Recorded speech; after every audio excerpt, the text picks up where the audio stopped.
Teachers, happy end of the year. I know I've been doing a lot of backup videos like the iPad transfer for your photos and videos and all of your data in your H drive and all your desktop. This one is all about your Google account. I wanted to make sure everybody understood the difference between being signed into Google and being signed in, or perhaps not being signed in, to your actual Google Chrome account. Now this is important because all of these bookmarks that Joe Teacher has right here, you could see that he's signed in with his Joe Teacher at moreschools.com into his Google account. That means that he can go to his Google Drive, he can do all things through Google.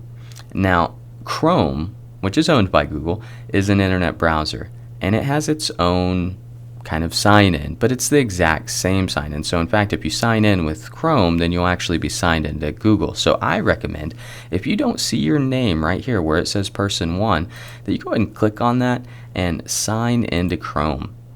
Now you want to do this before you leave for the end of the year so that anytime you sign on to a computer, whether it's at your house, another laptop, or whenever you come back from in August, you can go ahead and make sure that all of your bookmarks, all of your internet data, if you're a Google Chrome user, is saved. So Joe Teacher at More Schools.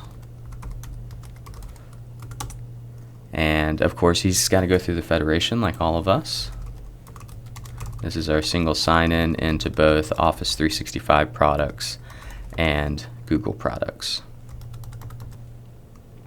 Now, what's important is that you may have just noticed that all of these bookmarks just came up. Now, if you can't see bookmarks, do me a favor and go to this Layers button, this Settings button, and go to Bookmarks and make sure that Show Bookmark Bar is checked.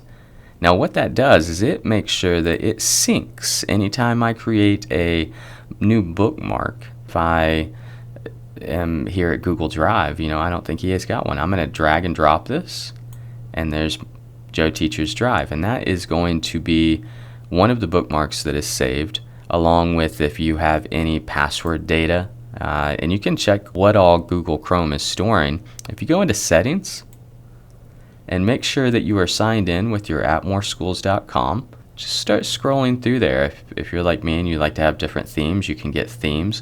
But go ahead and show advanced settings to check and see what type of data is being stored. So you can look here at passwords and forms. I encourage all of you that have ever let a student get on your teacher desktop to go into Manage Autofill settings and make sure that there's nothing there that is perhaps a credit card or anything like that.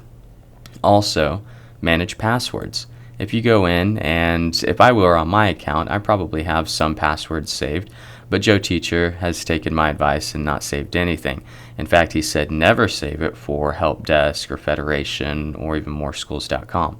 So you can adjust all of this if you would actually like your teacher desktop to save your account password and sign-in information for the Office 365 Google Federation. All you do is take that off, and the next time you go there, it's going to ask, do you want us to remember this?